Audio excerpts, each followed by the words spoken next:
শোনেন, ফেরাউন টিকতে পারে নাই, নমরুদ থাকতে পারে নাই, সাদ্দাদের রাজত্বে স্থায়িত্ব হয় নাই, আবু জাহেল বাঁচতে পারে নাই। আমরা যদি ইসলামের উপর আঙ্গুল তুলেন, কোরআন হাদিস নিয়ে খেলা করেন, ওলামাদেরকে নির্যাতন করে অপমান করেন, তাহলে বাংলার জমিন থেকে মানুষ ফেরাউনের মতো দাঁড়িয়ে যাবে ইনশাআল্লাহ।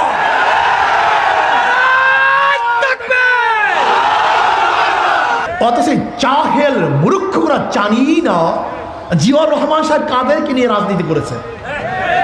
এই জাহেলগুলি মূর্খগুলি জানি না জিয়াউর রহমান সাহেবের প্রধানমন্ত্রী কে ছিল। এই জাহেল জানি না, এই জাহেল জানি না জিয়াউর রহমান সাহেব মন্ত্রী পরিষদ কাদেরকে নিয়ে করেছিলেন, তারা কোন পন্থী ছিল। এই বিয়াকুগুলি জানি না। আওয়ামী লীগ বিএনপি হলো একই গাছের দুই ডাল।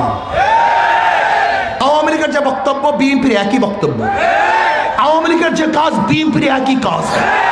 শুধু হাতের পরিবর্তন হয়েছে, চাঁদার পরিবর্তন হয় নাই। শুধু হাতের পরিবর্তন হয়েছে, জুলুম খুনের পরিবর্তন হয় নাই। যদি চেহারার পরিবর্তন হয়েছে, জুলুম এবং অত্যাচার অবিচারের পরিবর্তন হয় নাই।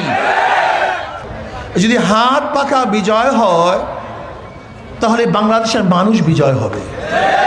হাত পাকা বিজয় হলে দেশ বিজয় হবে।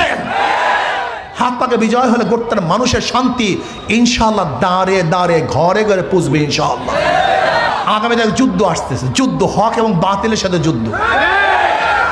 আমাদের দেশপন্থী এবং ভারতপন্থীদের বিরুদ্ধে যুদ্ধ হবে ইনশাআল্লাহ। হক এবং বাতিলের লড়াই হবে ইনশাআল্লাহ। একদিকে হক আর একদিকে বাতিল, এই দুই লড়াইয়ের মধ্যে ইনশাআল্লাহ হককে জিতাতে হবে ইনশাআল্লাহ। 28 তারিখ ঢাকাতে এক মহাসমুদ্র হবে। এটা পানির কোনো সমুদ্র না, জনসমুদ্র হবে ইনশাআল্লাহ। ইসলামের পক্ষে, দেশের পক্ষে, মানবতার পক্ষে ইনশাআল্লাহ আমরা সবাই সেই সমাবেশে 28 তারিখের সমাবেশে উপস্থিত থাকবো। আল্লাহ আমাদের সবাইকে কবুল করে নেন।